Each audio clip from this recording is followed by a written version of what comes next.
मनोज लाल जी, क्या नीतीश कुमार ने आज विधानसभा में जो कुछ भी कहा, आपके मुताबिक वो सही था?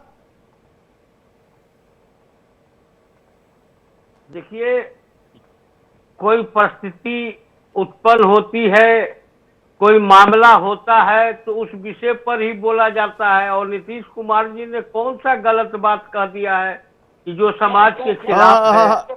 जी मनोज जी, माफी के साथ मैं आपको टोकूंगा। आप कह रहे हैं कि जो मामला होता है उसको वैसा कहा जाता है। नीतीश जी ने क्या गलत कह दिया? मैं फिर आपसे कह रहा हूं, माफी के साथ, अदब के साथ आपसे कह रहा हूं, जिस भाषा में मुख्यमंत्री नीतीश कुमार ने समझाया, आप अपने घर में बच्चों को समझा सकते हैं? इस सवाल का जवाब दे दीजिए। देखिए, मैं भी अदब के साथ ही कहता हूं। नीतीश बाबू ने जो कहा, नीतीश बाबू ने जो कहा, शादी के बाद बच्चे कैसे पैदा होते हैं दुनिया जानती है, ये ज्ञान देने की जरूरत नहीं है, ये नैसर्गिक क्रिया है। सुनिए सर, सुनिए, क्या उसका डेमो के बारे में बताना जरूरी है क्या? और वो भी विधानसभा में, तो ये क्या बोला उन्होंने? जरा सुनाइए, जरा जेडीयू के नेता को जरा मुख्यमंत्री का बयान सुनाइए, प्ले कीजिए, सुनिए मनोज जी सुनिएगा, अब फिर कहिएगा आप।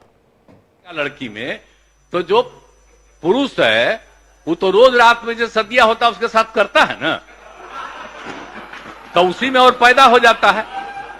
और लड़की पढ़ लेती है तो हमको मालूम था कि वो करेगा, ठीक है, लेकिन अंतिम में भीतर मत घुसाओ, उसको बाहर कर दो। करता तो है, तो उसी में आप समझ लीजिए संख्या घट रही है। अब आप जान लीजिए कि जो संख्या थी पहले, आप पत्रकार लोग भी ठीक से समझिए, मेरा बतवा को याद करिए। अब बताइएगा मनोज जी, अब बताइएगा, इसमें से कुछ ऐसे शब्द हैं जिसको हमें मजबूरन हटाना पड़ा, हम टीवी पे चला नहीं सकते, उस शब्द का इस्तेमाल किया है आप मुख्यमंत्री ने। अब आप कहिएगा सही है। आप ऐसे समझा सकते हैं क्या किसी को, किसी बच्चे को, परिवार के सदस्य को, किसी को समझाइएगा? वह देखिए, सबसे बड़ी बात है कि जिस विषय पर बोला जा रहा था उनका, उससे आगे की भी बात को आप सुन लीजिएगा तो आप, अरे आगे पीछे छोड़िए महाराज, सुनिए, आगे पीछे छोड़िए। ये जिन शब्दों का इस्तेमाल नीतीश कुमार ने किया है, क्या वो सही है? देश के इतिहास में शायद ही किसी मुख्यमंत्री ने, शायद ही किसी नेता ने जनसंख्या नियंत्रण का ऐसा घटिया तरीका बताया होगा, ऐसा घटिया। आप बताइए। देखिए, घटिया तरीका नहीं है, आगे आपने पूरी बात को अगर, अच्छा, आगे क्या किया, आगे क्या बताया? हाँ बताइए ना। इसके बाद तो मुझे नहीं लगता कि कोई आगे सुनना चाहेगा। इसके बाद तो लगा होगा कान में शीशे डाल दिए किसी ने। अरे जहां पर बोला है वहां पर महिला मेंबर थी या नहीं थी, उनको कैसा लगा होगा?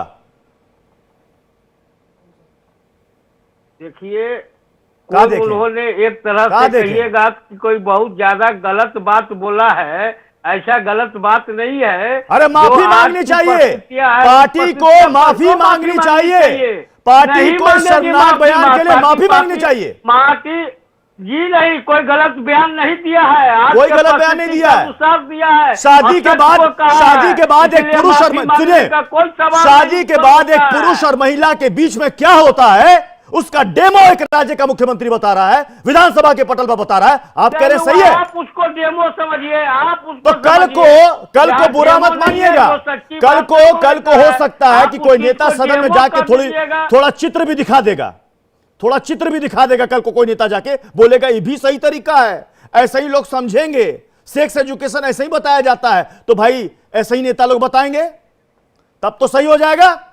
क्या बात कर रहे हैं मनोज बाबू? आ रहा हूं ऋषि जी, आ रहा हूं। अब ये देखिए उनके बयान को, जिनको ये जस्टिफाई कर रहे हैं बैठ के जेडीयू के हमारे साहब, जरा सुनिए। बीजेपी की विधायक है निकी हेम्ब्रम, वो क्या कह रहे हैं, प्ले कीजिए। महिला का जो सम्मान है वो मर्यादित तरीके से अगर कोई भी व्यक्ति अगर बात को रखता है तो उसका सम्मान बढ़ता है, और बात रखने का भी एक मर्यादा के तहत एक चीज होता है। इससे पहले भी ऐसी घटनाएं घटी हैं जो कि अपने विषय को वो समझते नहीं है, या महिलाओं के प्रति उनका जो सम्मान है वो कहीं दिखता नहीं है उनके व्यवहार में। जवाब देखिए, महिलाओं में गुस्सा आप समझ सकते हैं। ऋषि मिश्रा जी, देखिए प्रत्युष जी,